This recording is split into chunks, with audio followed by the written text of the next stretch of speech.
ગીર સોમનાથમાં ધોધમાર વરસાદને કારણે નદીઓમાં નવા નીરની આવક નોંધાઈ રહી છે। ગીર સોમનાથના પ્રાચી તીર્થની સરસ્વતી નદીમાં પૂર આવ્યા છે। ગીરમાં ભારે વરસાદને કારણે નદીમાં સતત નવા નીરની આવક છે। સતત 5મા દિવસે પણ માધવરાયજી મંદિર હજી પણ જળમગ્ન જોવા મળી રહ્યું છે। માધવરાયજીની પ્રતિમા 5 થી 7 ફૂટ પાણીમાં હાલ ગરકાવ છે। કે 2 દિવસથી વરસાદે વિરામ લેતા પાણી ધીરે ધીરે ઓસરી રહ્યા છે। રોહિત બારડ છે ફોન લાઈન પર। રોહિત, ગીર સોમનાથમાં ધોધમાર વરસાદને કારણે માધવરાયજી મંદિર હજી પણ પાણીમાં જળમગ્ન, શું પરિસ્થિતિ છે હાલ?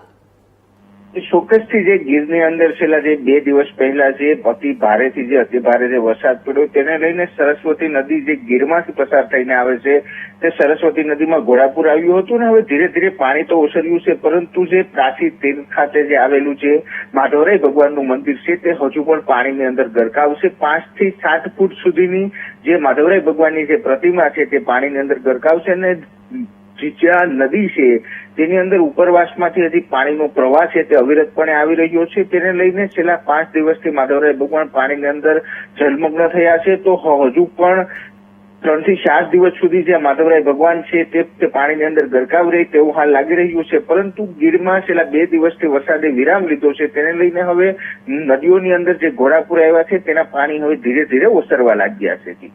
ધન્યવાદ રોહિત।